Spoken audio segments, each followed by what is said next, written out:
When did it change for you in this business? When did it click that you went from somebody who wanted to do it, you were doing stand-up comedy, like you're trying to figure all this out after your career, but then it clicked. What changed? I don't know, Dan. Honestly, I have no idea. I think when I was playing in the NFL, I was doing all this stuff. So I had a podcast when I was in the NFL. I did a one stand-up comedy tour with a couple other side shows while I was in the NFL. I had a merch business while I was in the NFL. I was very fortunate to do the Bob and Tom show weekly when I was in the NFL as well.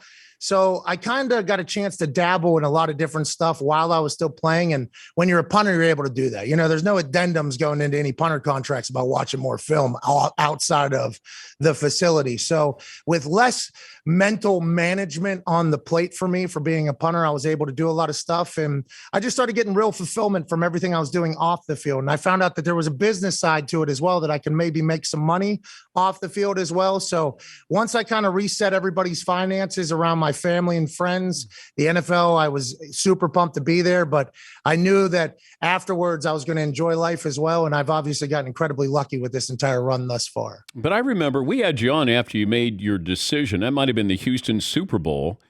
And you said you could still punt, but you were done. Like, how mentally do you get to the point where you go, I'm done with this? I don't know. I mean, it's just like punting, like you said, whenever you're 12 years old, do you think about punting? No, like even in college, I was a kicker first before I was a punter.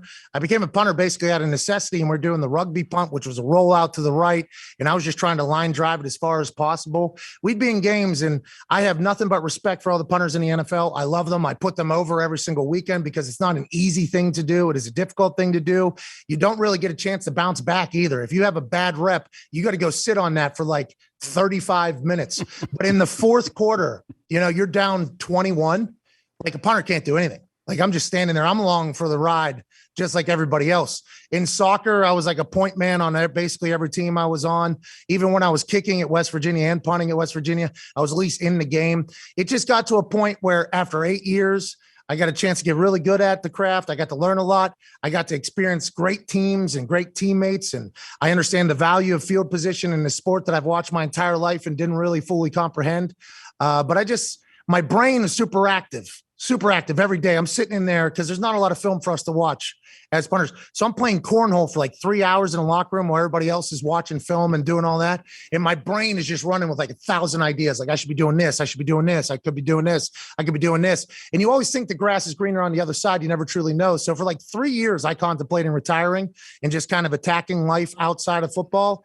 And I don't think it was until, kind of took care of everybody. Me and the GM didn't get along. He didn't think I was funny. I mean, that was pretty apparent. He did not enjoy me. I was staring down another knee surgery. It just felt like the universe was telling me, Dan, and obviously it could have got to a point where the universe was completely wrong. And I still feel like I could probably go punt for a couple of teams if I wanted to.